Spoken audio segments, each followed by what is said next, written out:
मुकुं करोति वाचालं पंगुं लंघयते गिरिं यत्कृपातमहं वन्दे श्रीगुरुं दीनतारिणं परमानंदमाधवं श्री चैतन्येश्वरम्। सो हरे कृष्ण माताजी एंड प्रभु जी, दंडवत प्रणाम। सो आज का हमारा जो टॉपिक है वो षड्विधा शरणागति में जो एक और पार्ट है, रक्षित स्थिति विश्वासो हमारा हो गया। तो उसके बाद में गोप्तृत्वे वर्णम तथा। तो एक बार श्लोक में बोल देता हूँ और उसके बाद में हम आज चर्चा करेंगे। आनुकूल्यस्य संकल्पः प्रातिकूल्यस्य वर्जनम् रक्षिस्थिति विश्वासो गोप्तृत्वे वर्णम तथा आत्मनिक्षेपकार्पण्य षड्विधा शरणागति ही। तो 6 अंग है शरणागति के। तो हम हमें बहुत बार सवाल आता है कि शरणागत होना मतलब क्या। तो इसलिए ये चैतन्य चरितामृत में एक श्लोक आता है और यही हरि भक्ति विलास में भी होता है। तो आनुकूल्य से संकल्प प्रातिकूल्य से वर्जनम, ये हमने एक सेशन में देखा। रक्षिस्थिति विश्वासो, ये हमने भी देखा कि भगवान कैसे हमें संरक्षण देते हैं और भगवान के लिए क्या चुनना चाहिए, किसे त्यागना चाहिए, इसके बारे में हमने चर्चा किया।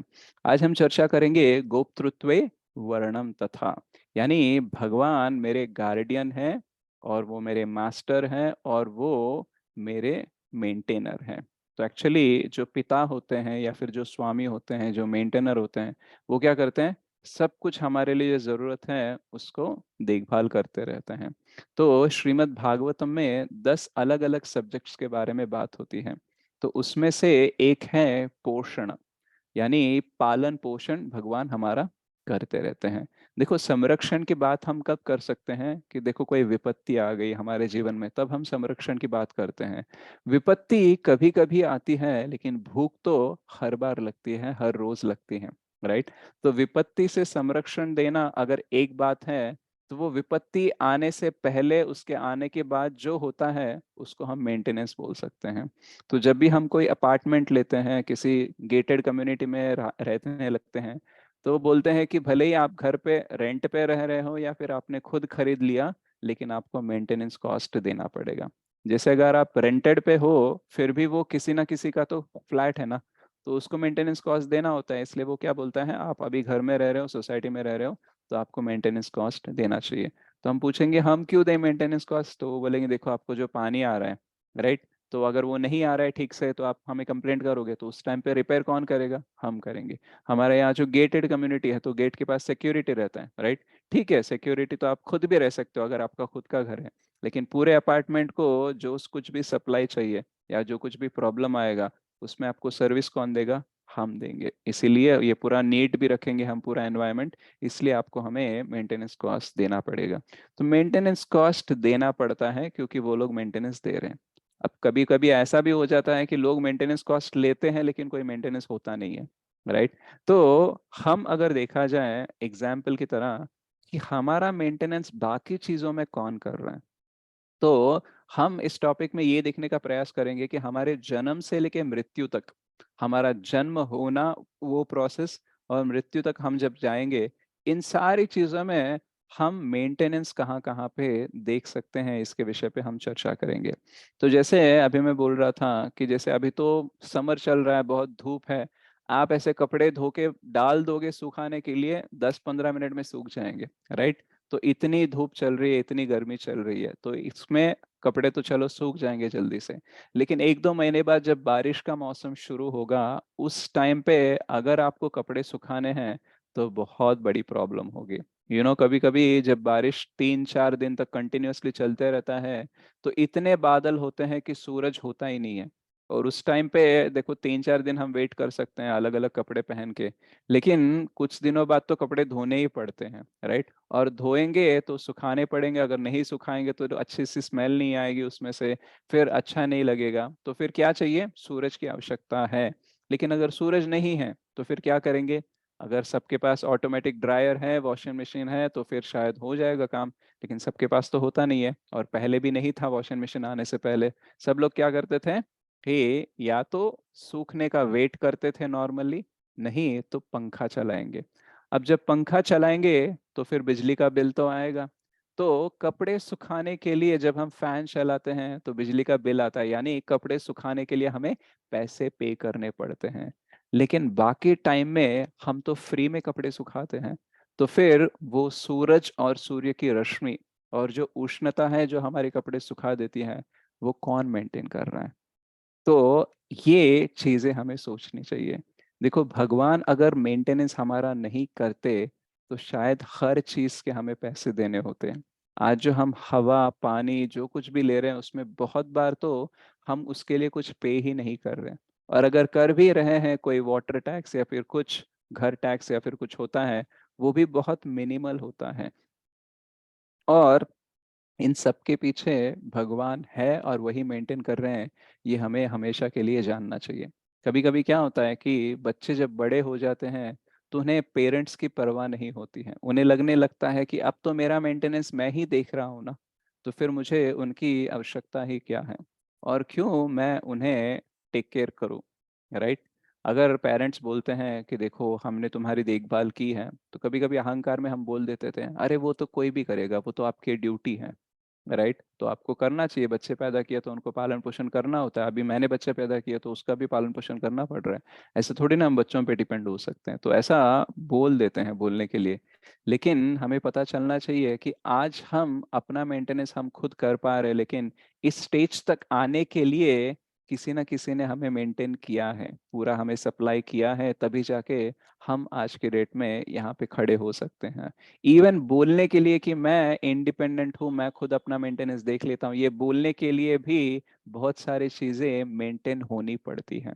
जैसे मैं बोल दूं, लेकिन बोलने की इच्छा हो सकती है, लेकिन वही शब्द बाहर आए, उसी संदर्भ में उसी कॉन्टेक्स्ट में आए, उसी आवाज में आए, इसके लिए भी बहुत सारी चीजें मेंटेन होनी पड़ती हैं। अदरवाइज नहीं बोल सकते हैं। गूंगा भी होता है शायद, बहुत कुछ बोलना चाहता है लेकिन बाहर नहीं आता, isn't it? सो माता पिता बहुत मेंटेन करते हैं, लेकिन उन माता पिताओं को भी हमारे जीवन में कौन लेके आता है, उनका मेंटेनर कौन है, ये अगर हम जानने का प्रयास करेंगे, तब हमें धीरे धीरे से पता चलेगा कि एक्चुअली अहंकार विमूढ़ात्मा कर्ता हम इति मन्यति, यानी हम अहंकार में इतने मूड हो गए कि हम सोचने लगे कि सब कुछ हम कर रहे हैं, लेकिन एक्चुअली हमारे बचपन से लेके मतलब हमारे जन्म से पहले से भी सब कुछ भगवान ही तो मेंटेन कर रहे हैं।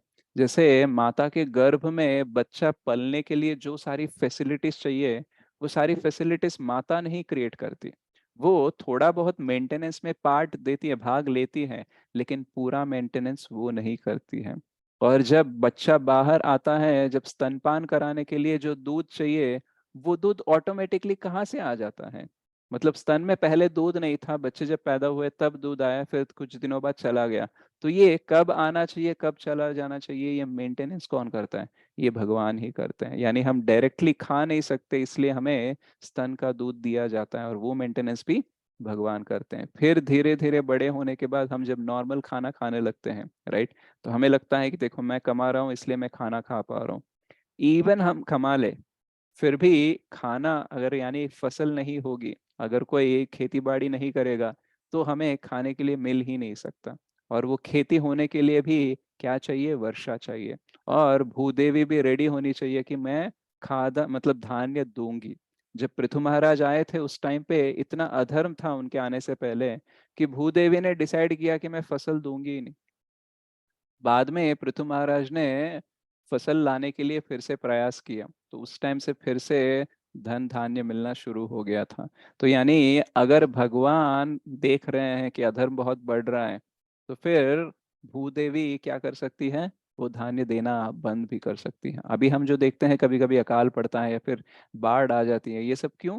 क्योंकि हम ठीक तरीके से जी नहीं रहे हैं धर्म के मार्ग पर, इसलिए मेंटेनेंस सिस्टम जो है वो खराब हो रहा है।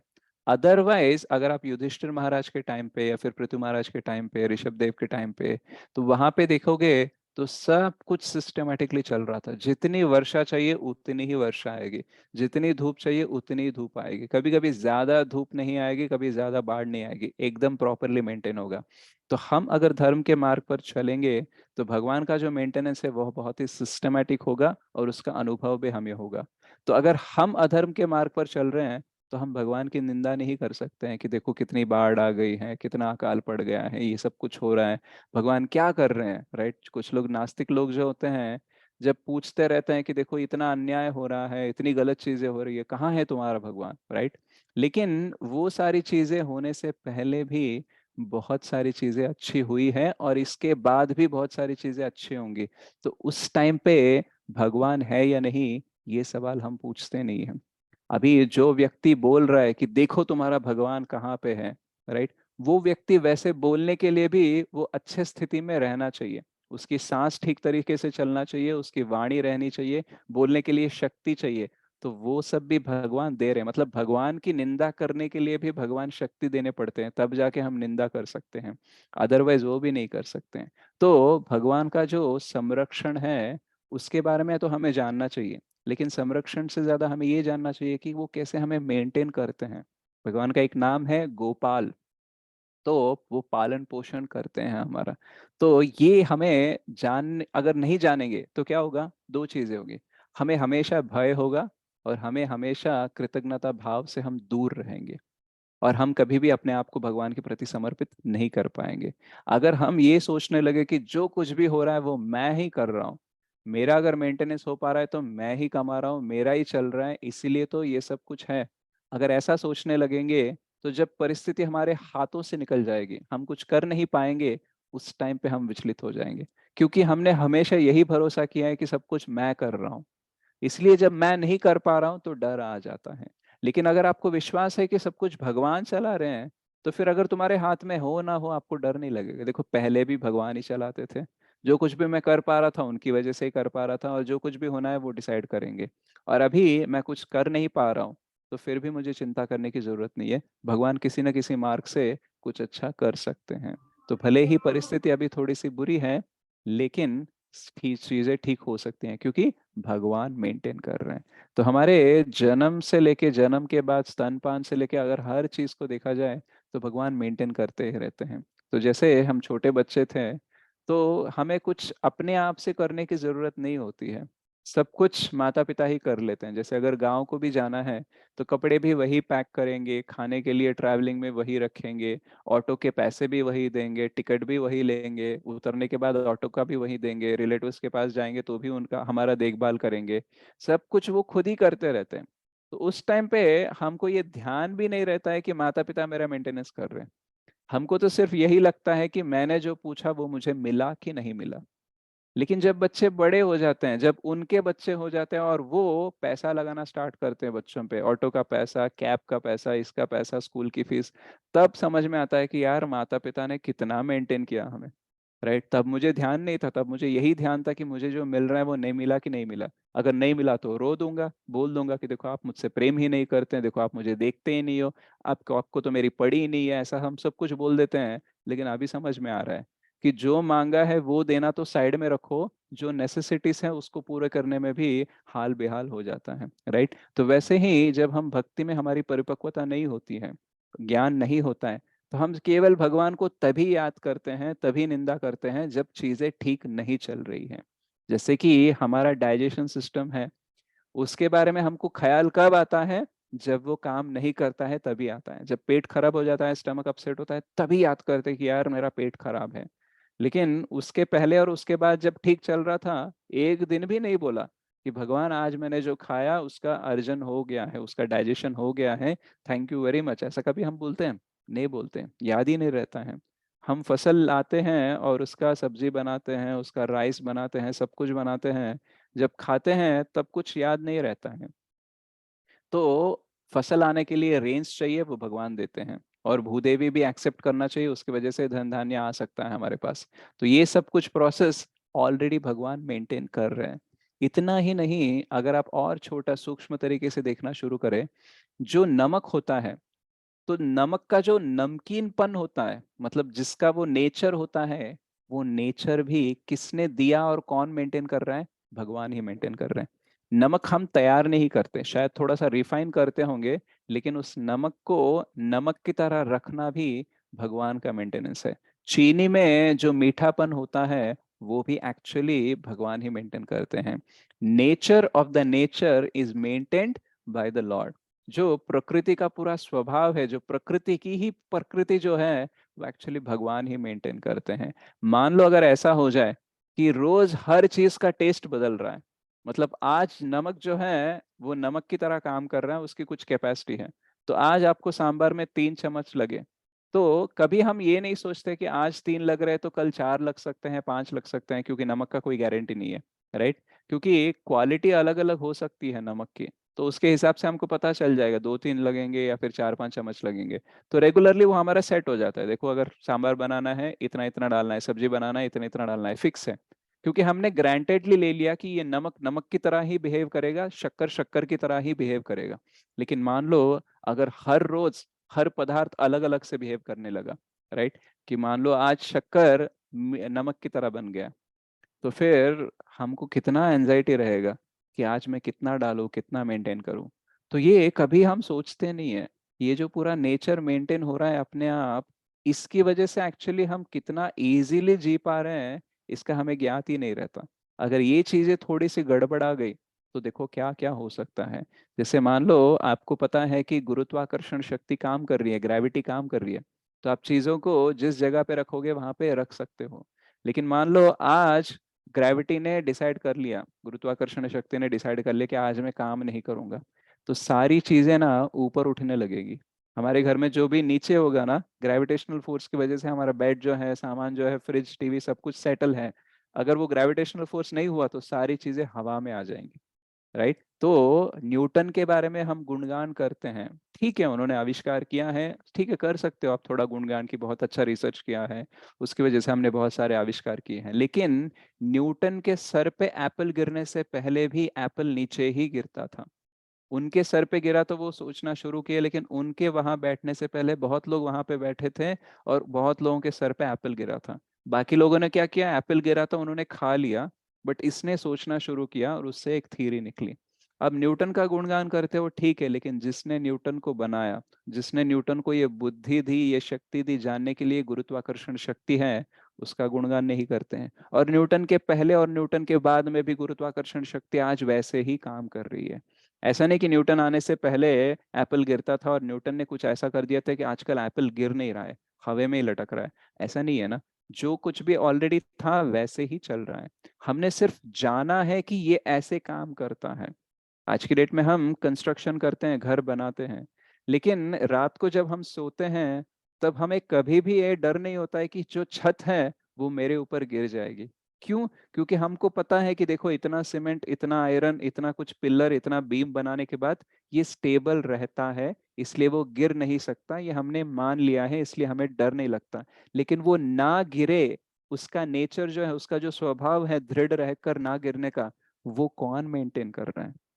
वो भगवान मेंटेन कर रहे हैं। जैसे शक्कर में मीठापन मेंटेन कर रहे हैं, वैसे उसी कंस्ट्रक्शन में स्ट्रेंथ, जो बल है, राइट, वो भी कृष्ण मेंटेन करते हैं।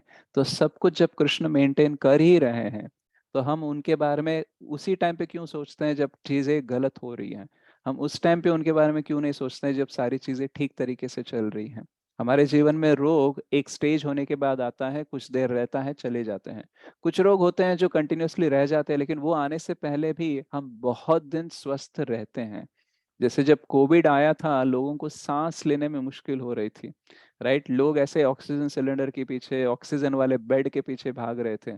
कुछ लोगों को मिला, कुछ लोगों को नहीं मिला। लेकिन उस टाइम पे शायद लोगों को याद आया होगा कि मैं रोज जो ये सांस ले पा रहा हूँ, इसके ऊपर मैं ध्यान भी नहीं देता कभी कि मेरी सांस चल रही है। हमारे सांस के बारे में बहुत सारा ध्यान चलता है, लेकिन सांस के बारे में नहीं ध्यान चलता है, राइट। हम बोलते रहते हैं, देखो मेरी ससुर ऐसे हैं, मेरी सास ऐसी है, मेरी बहू ऐसी है, समाज ऐसा है, मेरा बॉस ऐसा है, ये सब के ऊपर इतना ध्यान रहता है हमारा कि हमारी जो सांस प्रॉपरली चल रहे हैं उसके बारे में हम कभी सोचते ही नहीं है। तो जब वेंटिलेटर पे दिल धड़कने लगता है ना, उस टाइम पे हमको और डॉक्टर को दोनों को समझ में आता है कि देखो, वेंटिलेटर पे ऊपर चलाने से पहले कौन चलाता था और उसके बारे में हम कितना सोचते थे।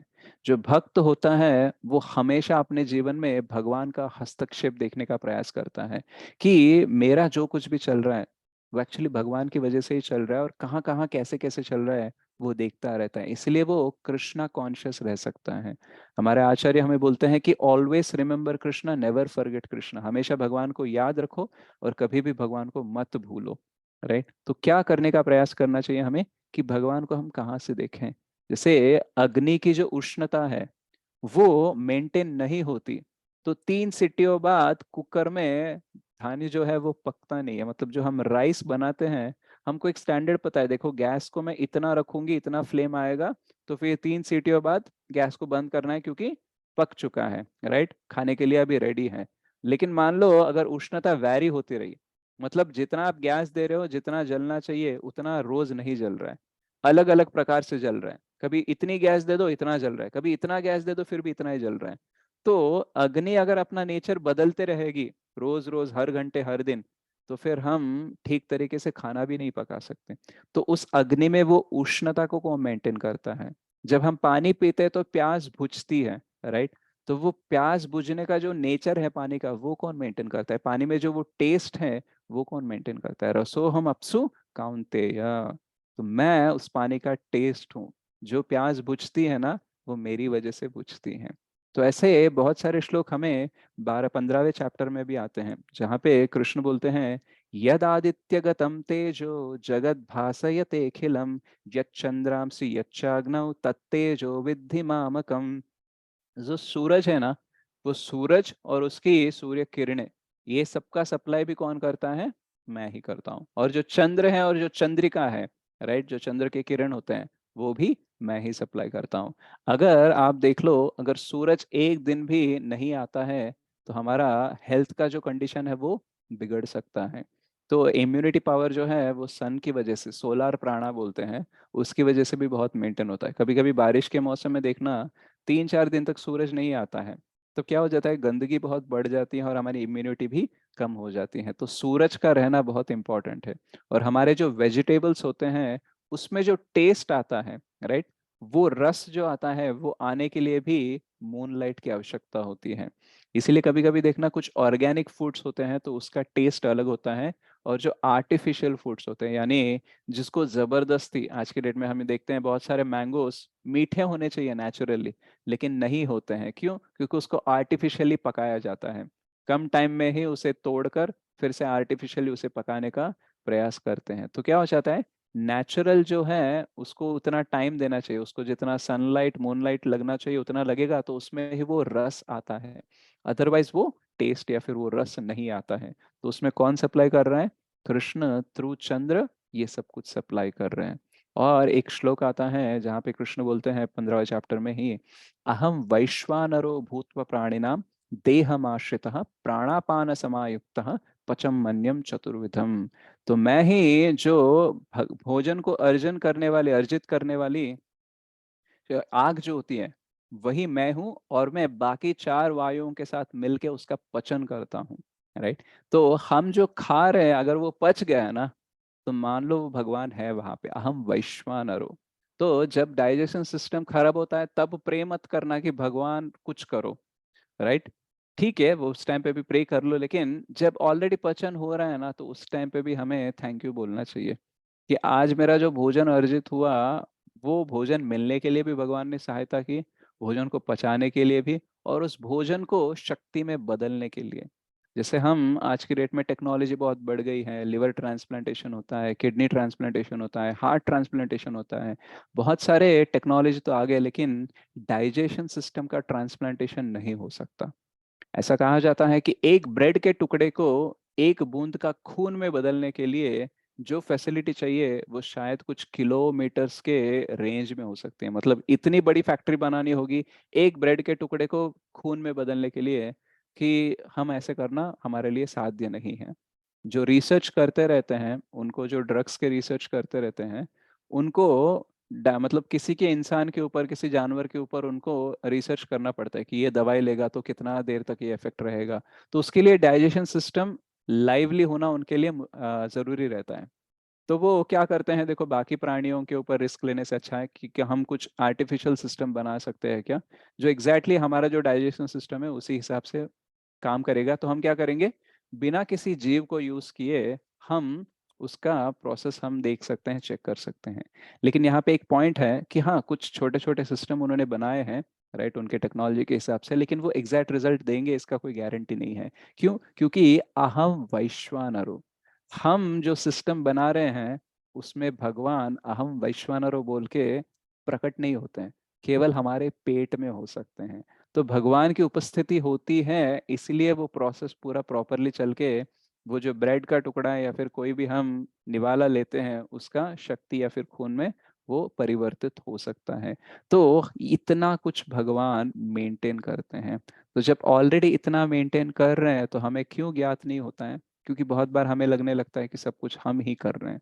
99% जो हमारे बॉडी में चल रहा है ना, उसका हमको इन्फॉर्मेशन ही नहीं होता है क्या चल रहा है हमारे बिना। हम सो जाते हैं खाना खा के, और सुबह वो पचन होके वो निकल जाता है। ये पूरा सिस्टम कौन मेंटेन कर रहा है? हम जो सांस ले पा रहे हैं वो कैसे ले पा रहे हैं? जब श्रीमद् भागवतम के दूसरे स्कंद में सृष्टि के बारे में चर्चा होती है, तो सृष्टि बन चुकी होती है लेकिन उसमें कोई चलन नहीं होता है। जब तक भगवान परमात्मा के रूप में एंटर नहीं करते, उनकी उपस्थिति जब तक नहीं होती, तब तक कोई चलन नहीं होता है। कोई डेड बॉडी होती है, उसमें चलन क्यों नहीं होता है? आत्मा निकल गए इसलिए? नहीं नहीं, आत्मा के साथ साथ परमात्मा भी निकल जाते हैं वहां से, इसलिए उसमें कोई चलन नहीं होता है। अंडांतरस्थ परमाणु चयांतरस्थ, ब्रह्मांड के अंदर भी गर्भोदक्षाय विष्णु की तरफ वो जाते हैं, और क्षीरोदक्षाय विष्णु यानी परमात्मा रूप में वो पूरे ब्रह्मांड में भी चलन देते हैं। इतना ही नहीं, वो परमाणु और अणु में भी उनकी उपस्थिति होती है, तभी जाके उसमें चलन होता है। तो भगवान के बिना कुछ नहीं चलता है, सब कुछ भगवान ही चलाते हैं। लेकिन हमें क्या करना चाहिए? हमें उसका ज्ञात होना चाहिए, और उनके द्वारा हम जो कर सकते हैं उसे करने का प्रयास करना चाहिए। अहम सर्वस्य प्रभवो मत्तः सर्वम प्रवर्तते। सब कुछ उन्हीं से आता है, और वो ये भी बोलते हैं कि ये जो भौतिक जगत है ये भी मेरे सुपरविजन में ही चलता है। मैं ही सृष्टि करता हूँ, देवी देवताओं को अपॉइंट करता हूँ, सब कुछ सीजन्स वगैरह, कौन कितनी रोशनी आएगी। देखो जो हमारा भूगोल है, राइट, जो हमारी भूमि है, जो धरती है, वो एक ही पॉइंट पे रहती है, मतलब उसके कक्षा से बाहर नहीं जाती है।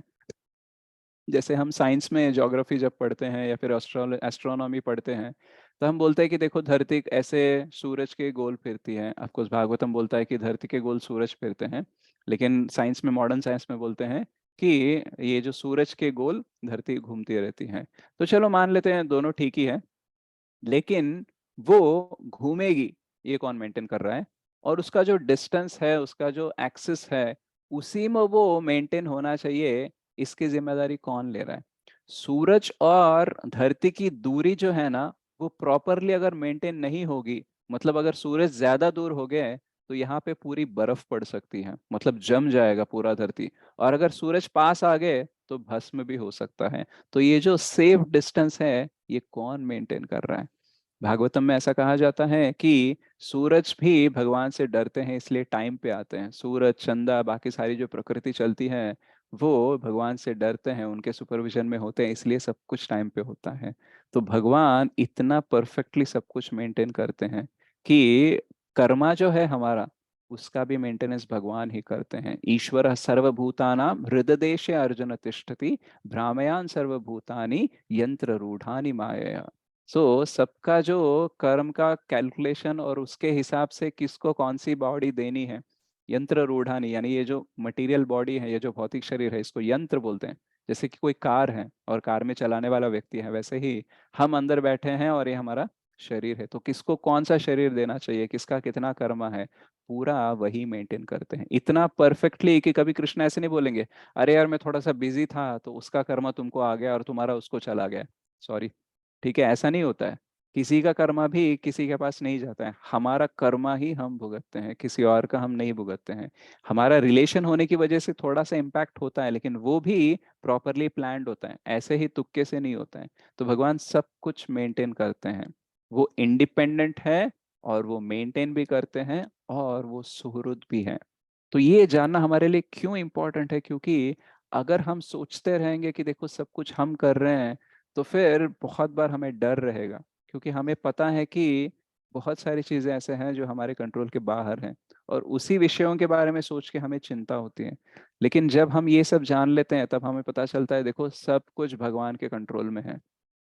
भले ही चीजें इधर उधर दिख रही होंगी हमारे आंखों के सामने, जैसे नास्तिक लोग या फिर जिसको भगवान पसंद नहीं है, वो बोलते रहते हैं देखो ये इसके साथ अन्याय हो रहा है, तुम्हारा भगवान क्या कर रहा है? इसके साथ गलत हो गया, इतने मासूम लोगों की जान गई, भगवान क्या कर रहा है, राइट? लेकिन हमारे आंखों के सामने जो दिख रहा है वो तो सिर्फ एक ही पहलू है, उसके और कितने पहलू हैं और उसके हिसाब से सही है या गलत है, ये केवल भगवान को ही पता है। जैसे अगर हम एक एग्जाम्पल ले, तो जब देवकी वसुदेव के 6 बच्चे हुए थे, मतलब कृष्ण के आने से पहले, कृष्ण और बलराम जी के आने से पहले जो 6 बच्चे थे, उनकी तो मृत्यु कितनी इमीडिएटली हो गई थी। राइट, कंस आता था, बच्चे को लेता था और उसे मार देता था। तो हमें लगेगा कि यार कैसे करने दिया भगवान ने, ये 6 बच्चे नवजात शिशुओं को मारने का मतलब ये तो अन्याय है यार। कृष्ण होकर भी कृष्ण के माता पिता के बच्चे, मतलब वो खुद के भाई लोगों को, बहन लोगों को नहीं बचा पा रहे, तो कैसा भगवान है तुम्हारा, ऐसा बोल सकते हैं।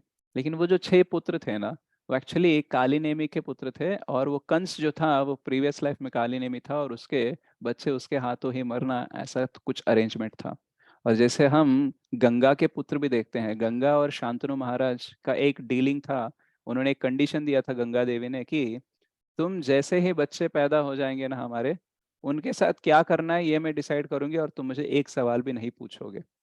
तो उनके 6 बच्चे जैसे ही जन्म लेती हैं, वो ऐसे गंगा में, पानी में बहा देती है।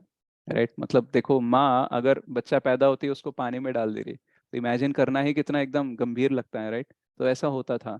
तो फिर शांतनु महाराज चुप रहे 6 बार, लेकिन 7वीं बार उन्होंने सवाल पूछा। और वो 7वें पुत्र कौन थे? Bhishma Pitamah. I think number अगर इधर उधर उधर भी हो गया, बट कॉन्सेप्ट ये है। तो हम अगर सिर्फ देखेंगे कि गंगा देवी अगर बच्चों को ऐसे बहा दे रही है, तो बोलेंगे क्या माँ है ये। और फिर अगर जो कंस ने 6 बच्चों को मार दिया, हम बोलेंगे क्या कर रहे भगवान। लेकिन उनका पास्ट लाइफ अगर आप प्रॉपरली चेक करोगे, तो उसके हिसाब से उनका लाइफ टाइम उतना ही था। इसलिए वो सिस्टमेटिकली जो होना है वही हो रहा है। हमको इन्फॉर्मेशन नहीं है, इसलिए हमको चीजें गलत लगने लगती हैं। लेकिन भगवान को पूरा इन्फॉर्मेशन होता है, किसको कितना देना है, कैसे मेंटेन करना है, सब कुछ पता है। इसलिए हमें चिंता करने की जरूरत नहीं है। हम किसी के लिए प्रार्थना कर सकते हैं अच्छा होने के लिए, लेकिन इसके साथ साथ हमें ये भी याद रहना चाहिए कि जो कुछ भी ऑलरेडी अच्छा हो रहा है, उसके लिए भी भगवान ही कारण है। वही मेंटेन करते हैं। भगवान बोलते हैं योगक्षेम वहाम्यहम्। तुम्हारे पास जो नहीं है उसका मैं सप्लाई करूंगा, तुम्हारे पास जो है उसका संरक्षण करूंगा मैं। ये ऑलरेडी एश्योरेंस दे रहे हैं अर्जुन को, राइट। लेकिन ये बोलने से पहले भी वो मेंटेन ही कर रहे थे, ये बोलने के बाद भी वही मेंटेन कर रहे हैं। हम भक्ति में आने से पहले भी हमारी सांस चलती थी, भोजन का डाइजेशन हो जाता था, हवा पानी सूरज सब कुछ चल रहा है।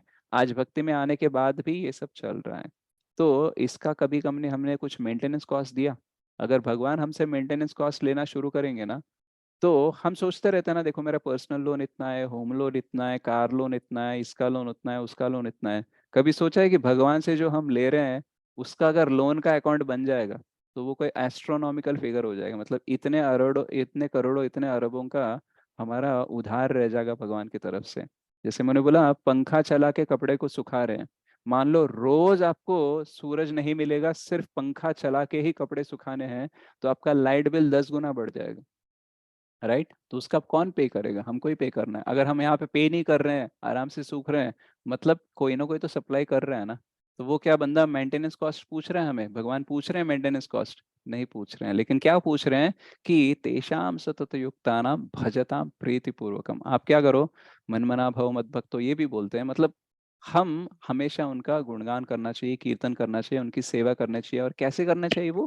प्रीति पूर्वकम, प्रेम से आप उनका सेवा करो, तब जाके क्या हो जाएगा, वही हमारा मेंटेनेंस कॉस्ट समझ लो, या फिर कुछ भी समझ लो। जैसे बच्चा जो होता है, उसको कुछ खरीदने के लिए पिता ही पैसे देते हैं, लेकिन उसमें से भी वो कुछ पूछते हैं। जैसे मैं एग्जांपल दे रहा था कि जो मेरे फादर हैं, वो मेरे बेटे को कभी कभी पैसे देते हैं चिप्स खरीदने के लिए, राइट।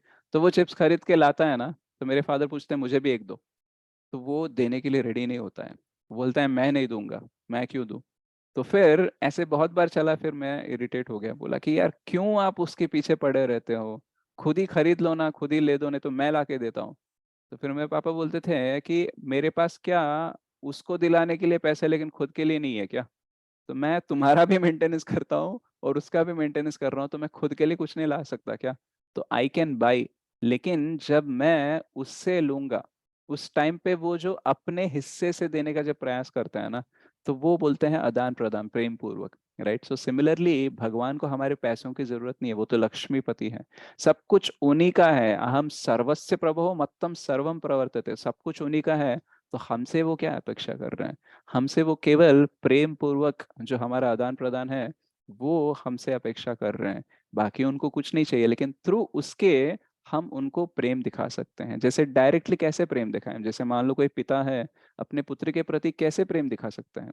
जब वो अपनी कमाई में से पैसे जब बच्चों को देता है, उनके कपड़े खरीदने के लिए, उनके खाने के लिए, उनके स्कूल की फीस के लिए, तो इस रूप में वो अपना जो है वो प्रेम पूर्वक दिखाने का प्रयास करता है। वैसे ही जब बच्चा कमाने लग जाए तो वो कैसे पेरेंट्स को दिखा सकता है? वो अपने पैसों से जब पेरेंट्स की देखभाल करता है, उनको कुछ देता है, उनको कहीं लेके जाता है, तो वो अपना प्रेम पूर्वक स्वभाव दिखा रहा है। तो वैसे ही हमें सब कुछ भगवान से ही मिल रहा है, बहुत कुछ ले रहे हैं, लेकिन भगवान को कुछ देने की बारी आते हैं तो भाई हाथ हमारे बंद जाते हैं। राइट, मन हमारा इतना दृढ़ हो जाता है, पत्थर दिल हो जाता है, लगता है कि क्यों दूं मैं भगवान को। और देने के बाद में भी 10 बार सोचते रहते हैं कि दिया, अच्छा दिया, उसका यूज होगा क्या, ये होगा क्या, वो होगा क्या।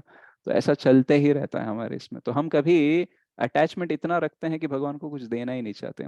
तो ये क्यों है? क्योंकि हम जानते नहीं है कि भगवान से हम कितना ले रहे हैं। श्रील कृष्णदास कविराज गोस्वामी, जो एक्चुअली चैतन्य चरितामृत के ऑथर हैं, बहुत ही महान भक्त हैं, लेकिन वो अपने आप के बारे में बहुत नम्र भाव से बोलते हैं कि मैं जो मल में जो कीड़े होते हैं ना, मैं उससे भी गया गुजरा हूँ। मेरे से तो अच्छे जगाई मदाई है, मैं तो उनसे भी बड़ा पापी हूँ। तो एक्चुअली वो महान भक्त हैं, लेकिन ऐसा क्यों बोल रहे हैं?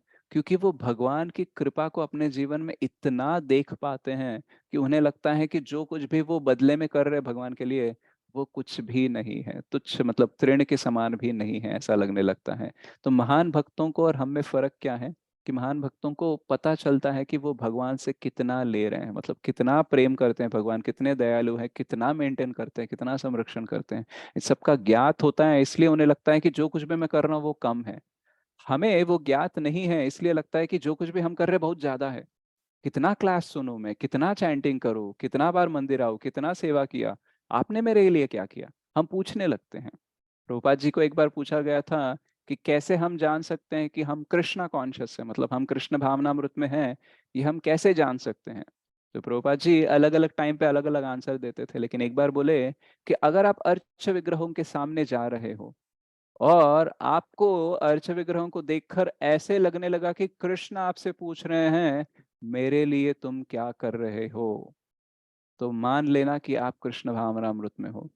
क्यों? क्योंकि हमेशा हम वो सवाल कृष्ण से करते हैं, कृष्णा आप मेरे लिए क्या कर रहे हो? देखो मैं जप करना स्टार्ट किया, प्रॉब्लम सॉल्व नहीं हुआ।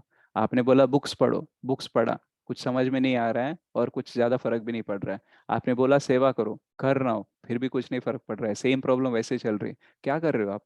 इतना तो कर रहा हूँ मैं, बिजी शेड्यूल में से टाइम निकाल के क्लास सुन रहा हूँ, चैंटिंग कर रहा हूँ। पता है कितना मुश्किल होता है चैंटिंग करना, एक जगह पे बैठ के एक ही मंत्र को दोहराना। लोग मुझे बोल रहे हैं कि क्या पागल हो गए, क्या बैठ के क्या कर रहा है, क्यों कर रहा है, सबको जवाब दे रहा हूँ, सबसे एडजस्ट हो रहा हूँ। इतना करने के बाद भी कृष्णा सब कुछ फिर से वही चल रहा है मेरे साथ में। पहले तो लोगों को मेरे बारे में 4 प्रॉब्लम रहती थी, अभी मैं जब करने लगा, ऑनियन गार्लिक छोड़ दिया, नॉनवेज छोड़ दिया, यहाँ जहाँ जाना छोड़ दिया, तो एक 5वीं प्रॉब्लम ऐड हो गई। लोग बोलने लगे ये बहुत ही अलग बन गया, बहुत ही एड़ा बन गया, बहुत ही पागल बन गया। तो इतना कुछ सहना पड़ रहा है, आप क्या कर रहे हो मेरे लिए? तो हम ऐसे सवाल पूछने लगते हैं। क्यों? क्योंकि हमको पता ही नहीं कि भगवान से हम कितना ले रहे हैं। हमको तो यही ज्ञात है कि मैं कितना दे रहा हूँ, मैं कितना दे रहा हूँ। हमारा ह्यूमन नेचर है, ऐसे बोलते हैं कि God gives gives gives and forgives, and man gets gets gets and forgets. तो भगवान देते हैं, माफ करते हैं, और हम लेते हैं और भूल जाते हैं। राइट, बच्चों की तरह, जैसे बच्चों को गुस्सा आ गया, कुछ उनको नहीं मिला, तो बोल देंगे आप तो मुझसे प्रेम ही नहीं करते, आपको मेरी तो पड़ी ही नहीं है। राइट। तो कभी कभी मेरा बेटा भी बोलने लगता है, तो मैं उसको जवाब भी बहुत ठीक तरीके से देता हूँ, बताऊँ जहाँ पे तू खड़ा है ना, वो घर भी मेरा ही है, और जो कपड़े पहन के जिस वॉइस में तू बोल पा रहा है ना, उसमें भी मेरा कंट्रीब्यूशन है। और अगर तू बोलता है कि मैंने कुछ नहीं दिया, तो ये तेरा बैट किधर से आया, तेरा चेस बोर्ड किधर से आया, तेरा कैरम्स किधर से आया, ये किधर से आया, वो किधर से आया। तो अगली बार ना सोच के बोल, तेरे को गुस्सा आए तो भी सोच के बोल, ये मत बोलना कि मैंने कुछ नहीं दिया। कि मेरी वाइफ भी कभी कभी बोलती क्या किया तुमने मेरे लिए, तो मैं बोलता हूँ क्या किया ये बोलने के लिए जहाँ पे तो आप खड़ी हो वो घर भी मेरा ही है। भले ही कुछ वस्तु आप ला रहे हो, कुछ मेंटेनेंस अभी कर रहे हो आप, लेकिन इससे पहले मैं ही करता था। ठीक है। तो अगर मेरी तेरी तू मैं वाली बात आती है तो पूरी बात करेंगे हम, ठीक है, आधे आधे नहीं करेंगे। तो एक्चुअली सब कुछ भगवान कर रहे हैं, चलो भगवान का तो कोई ज्ञात नहीं है, बाजू में रखो। लेकिन अगर ये भैंस हो रही है कि मैं क्या कर रहा हूँ, तुमने क्या किया, तब जाके तो सीधी सीधी बात करनी चाहिए, इजंट इट? तो हम केवल लेने की ही बात करते हैं, हम याद क्या रखते हैं कि मैंने क्या दिया, क्या लिया, इसके बारे में कभी याद नहीं आता। एक्चुअली नेचर कैसा होना चाहिए, हमने क्या लिया है वही याद रहना चाहिए, तभी जाके नम्र बनेंगे। लेकिन उल्टा होता है, हमने क्या दिया है यही याद रहता है, इसलिए नम्रता के बजाय अहंकार बढ़ते रहता है। और इसलिए हम अहंकार में ये सोचने लगते हैं कि सब कुछ मैं कर रहा हूँ, और जब कुछ कर नहीं पाते हैं तो डर लगना शुरू हो जाता है।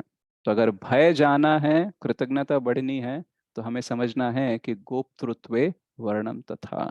तो भगवान मेरे मेंटेनर थे, है और रहेंगे, भले मैं उनको मानूं या ना मानूं। लेकिन उनको मानूंगा तो क्या हो जाएगा, मैं खुश रह सकता हूँ, धैर्य के साथ रह सकता हूँ कि भगवान सुहृद हैं और वो सर्वलोक महेश्वरम है, उनके हाथ में ही सब कुछ है, और वो मेरे फ्रेंड हैं, मेरे श्रेयोभिलाषी हैं। तो मैं कुछ नहीं डरूंगा, मुझे जो करना है वो मैं करूंगा, वो करने के लिए भी शक्ति वही देंगे, और जो मेरे साथ अच्छा होना है वो देख लेंगे, मुझे कोई चिंता करने की आवश्यकता नहीं है। अगर मेरी प्राणों की रक्षा भी होती है तो भी वो उनके मर्जी से ही होगी, और जो मेरे लिए अच्छा है वही करेंगे। इस जन्म में प्राण रक्षा नहीं करेंगे तो अगले जन्म में कर लेंगे, कुछ ना कुछ तो वो कर लेंगे, लेकिन I should be very much knowing that ये सब कुछ देख लेंगे, और ये देख रहे हैं ऐसा बहुत दिनों से, तो मुझे कृतज्ञ होना चाहिए। भगवान की निंदा नहीं करनी चाहिए, किसी के ऊपर भी निंदा नहीं करनी चाहिए, क्योंकि बहुत कुछ चीजें हम ऑलरेडी ले चुके हैं, हमारा कोई हक ही नहीं बनता कि हम ऐसी कोई निंदा करें। राइट, कभी कभी जब हमारी बीमारी कम नहीं होती है, हमारे मतलब प्रिय व्यक्ति जो होते हैं उनकी तबीयत खराब हो जाती है, उनके जीवन में कुछ खराब हो जाता है, तो हम बोलने लगते हैं कि यार क्या चल रहा है। राइट, जो कुछ भी चल रहा है ना, उसमें आप क्या कर सकते हो वो करने का प्रयास करो, बाकी भगवान देख लेंगे, जिसके कर्म के हिसाब से जिसका लाइफ कैसे चलाना है वो ऑलरेडी चला रहे हैं। हमें उनको एडवाइस देने की जरूरत नहीं है, उनकी एडवाइस सुनकर उसे फॉलो करने की आवश्यकता है। तो आत्मसमर्पण यानी या फिर शरणागति का अर्थ होता है कि we are accepting God's plan. भगवान आप जो चाहते हो, आप जो कर रहे हो, उससे मैं सहमत हूँ। ये भी शरणागति होती है, क्योंकि हर बार हम क्या चाहते हैं, हम भगवान को प्लान खुद ही देते हैं। देखो भगवान तुम सर्वशक्तिमान हो, मेरे को पता है, लेकिन प्लानिंग मेरी होगी, मैं बोलूंगा क्या क्या करना है, क्या क्या ठीक करना है, आप ठीक करो। तो हमें एडवाइजर नहीं बनना है, हमें सर्वेंट बनना है। ओके, ऐसे बनेंगे तभी हम बोल सकते हैं कि हम शरणागत हो गए हैं। तो हमें एडवाइजर का पोस्ट छोड़ के सर्वेंट का पोस्ट लेंगे, और भगवान के प्लान्स को जब एक्सेप्ट करेंगे तब हम बोल सकते हैं कि हम शरणागत हैं। भगवान मेरा संरक्षण करेंगे, भगवान मेरा मेंटेनेंस कर रहे हैं, करते रहेंगे, तो मुझे कोई चिंता करने की जरूरत नहीं है। तो ये दो अंग भी शरणागति में आते हैं। तो इसीलिए जाके आत्म निक्षेप और कार्पण्य साध्य हो सकता है, पॉसिबल हो सकता है। तो हम इतना क्यों बात कर रहे हैं हर छोटी चीज में, क्योंकि कल से जब आप खाना बनाओगे, या फिर आज से ही जब आपको नमक दिखेगा, तब समझ लेना नमक में भी वो जो नमकीनपन है ना, वो भगवान की वजह से है। और जो शुगर देखोगे ना, तो शुगर देख के भी लगना चाहिए कि यार इसमें जो मीठापन है ना, ये भगवान ही मेंटेन कर रहे हैं। पानी जब पियोगे, प्यास बुझेगी, तब याद आना चाहिए कि भगवान प्यास बुझाने की शक्ति पानी में रखे हैं, इसलिए ऐसा हो रहा है। जब आप गैस जलाओगे, आग दिखेगी, उसकी वजह से खाना जब पकेगा, तब भी याद रख लेना कि एक्चुअली भगवान ही उसका मेंटेनेंस कर रहे हैं। जब हमारी सांस चल रही है, खाना डाइजेस्ट हो रहा है, सूरज दिख रहा है, चंद्रमा दिख रहा है, फसल आ रही है, जॉब चल रहा है, काम चल रहा है, जो कुछ भी हो रहा है, everything is maintained by the Lord. तो भगवान सब कुछ मेंटेन कर रहे हैं, हमको क्या करना है, थोड़ा सा उनको सेवा करके देना है, थोड़ा सा समय। भगवान ये नहीं बोल रहे 24 घंटे दे दो, बोल रहे थोड़ा सा तो समय देना स्टार्ट करो, बाद में तुम्हारी मर्जी। तो हमें शुरुआत करनी चाहिए, और उत्साह, निश्चय और धैर्य के साथ आगे बढ़ने का प्रयास करना चाहिए। इससे क्या हो जाएगा, हमारा स्ट्रॉन्ग फेथ बन जाएगा कि भगवान है, मेरे लिए है, मेरे लिए थे और मेरे लिए रहेंगे, तो मुझे कोई भी चिंता करने की जरूरत नहीं है। भगवान जब ऐसे अभय हस्त दिखाते हैं ना, वो हमें यही बताना चाहते हैं कि मैं हूं, तुम चिंता मत करो। राइट, और कृष्ण ऐसे क्यों खड़े होते हैं, बोलते हैं मैं यहाँ पे हूँ, लेकिन मेरे साथ आ जाओ। तो अगर भगवान भौतिक जगत में ही इतना मेंटेनेंस देख सकते हैं, तो जस्ट इमेजिन करो जब हम गोलोक चले जाएंगे, वैकुंठ जाएंगे, तो कितना अमेजिंग हो सकता है। Isn't it? जैसे अगर बच्चा हॉस्टल में रहता है तो भी पिता सोचते रहता है, कभी कभी माँ भी आ जाती है हफ्ते 2 हफ्ते में या महीने भर एक बार मिलने, कुछ घर में से कुछ व्यंजन बना के लाती हैं खिलाने के लिए।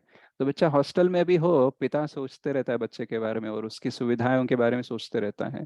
तो अगर घर आ जाएगा बच्चा तो क्यों नहीं सोचेगा, राइट। तो वैसे ही कृष्ण ऑलरेडी हमें भौतिक जगत में इतना संरक्षण कर रहे हैं, इतना मेंटेन कर रहे हैं, तो हमें क्यों रहना है यहाँ पे, इधर से जल्दी चले जाते हैं ना वहाँ पे, isn't it? तो वी हैव टू ट्राई। क्या ये आसान है? इतना बोल रहा हूँ, शायद मेरे लिए भी नहीं आसान होगा, या फिर जिसने बोला है, जहाँ से मैं सुना हूँ, जहाँ से मैं बता पा रहा हूँ, उनके लिए भी मुश्किल होगा। लेकिन हम सब लोग प्रयास कर रहे हैं और आपको भी प्रयास करना चाहिए, क्योंकि ये प्रयास में सफलता गारंटीड है। ओके, तो दिस इज ऑल अबाउट गोप्तृत्वे वर्णम तथा, और आगे जाके हम आत्मनिक्षेप और कार्पण्य के बारे में चर्चा करेंगे। श्री श्री चैतन्य चरितामृत की जय, श्रीमद् भगवद गीता की जय, श्रीमद् भागवतम की जय, श्रील कृष्णदास कविराज गोस्वामी की जय, श्रील वृंदावन दास ठाकुर की जय, श्रील प्रभुपाद की जय। Thank you very much. Hare Krishna, दंडवत प्रणाम। हरि बोल ప్రభుజీ. ప్రభుజీ యొక్క పాయింట్ చాలా బాగా నచ్చింది. Gives gives gives for gives. అది get forget. Yeah. Hare Krishna, Prabhuji. Hare Krishna, Mataji. Hari Bol for enlightening us with good topic. Shall we continue with prayers, Prabhuji? Yes, Mataji, you continue with the prayers. I will be leaving, Mataji. Today I have another engagement. Our family function is there, so I have to go there. So you guys please continue. Tomorrow, if Varakrishna Prabhu joins, he will take some topic. Otherwise, we will have question and answers tomorrow. Okay? Okay, Prabhuji. Thank you so much. So thank you very much, Mataji and Prabhuji. Svancha kalpatarubhyascha kripa sindhubhyo vacha patitanam pavanebhyo vaishnavebhyo namo namah. Shri Prabhupada ki jai, samast gaur bhakt vrind ki jai, nitai gaur premanande, hari hari bol. Thank you very much. See you all tomorrow.